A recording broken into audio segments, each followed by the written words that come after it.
Dan posvećen svetim apostolima i svetom Nikoli, 4. decembra po novom, a 21. novembra po starom kalendaru, pravoslavna crkva proslavlja praznik Vavedenja Presvete Bogorodice. Nezlagovoljenija Božija predobraženije i čovjekom spasenija propojedanije, pramje Božiji jasno djeva javljajeća i Hrista sjem predvozješaje, to i mi veleglasno vozopim. Raduj smotrenija zižditeljeva ispunjenije. Današnji veliki praznik slavi sav pravoslavni hrišćanski svet. Blagovoljenjem preblagog Boga na današnji dan otpočelo je iskupljenje celog čovečanskog roda.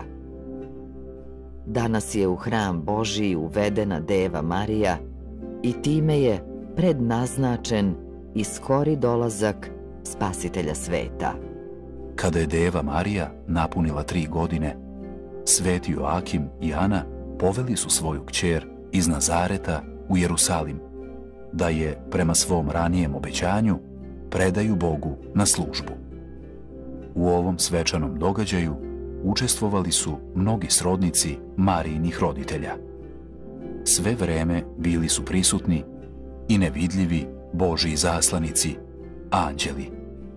Na početku povorke išle su device sa zapaljenim svećama, potom Presveta Bogorodica sa roditeljima, a za njima mnoštvo rođaka i prijatelja. Tako su stigli do Jerusalimskog hrama, najveće svetinje jevrejskog naroda. Trebalo je preći 15 stepenika do vrha, odnosno do ulaza u hram. Roditelji su malenu Mariju stavili na prvi stepenik, a ona se onda sama popela do vrha, gde je stajao prvosveštenik Zaharija. Zaharija je bio otac svetog Jovana Krstitelja. On je Presvetu Bogorodicu uzeo za ruku i uveo je ne samo u hram, nego i u svetinju nad svetinjama. To je deo hrama u koji niko nije ulazio, osim prvosveštenika, koji je samo jednom godišnje imao pravo da tu kroči. Zaharija je Djevu Mariju uveo u najsvetije mesto hrama, vođen unutarnjim glasom blagodati Božije. Jerusalimski hram, u kojem je prečista Deva posvećena Bogu, bio je velelepna građevina. Ali šta su sva krasota i veličina ovog hrama, šta njegovo bogatstvo, prema slavi i dostojanstvu Deve Marije, koja se udostojila da bude hram Spasitelja sveta, Sina Božijeg, ovaploćenog Boga.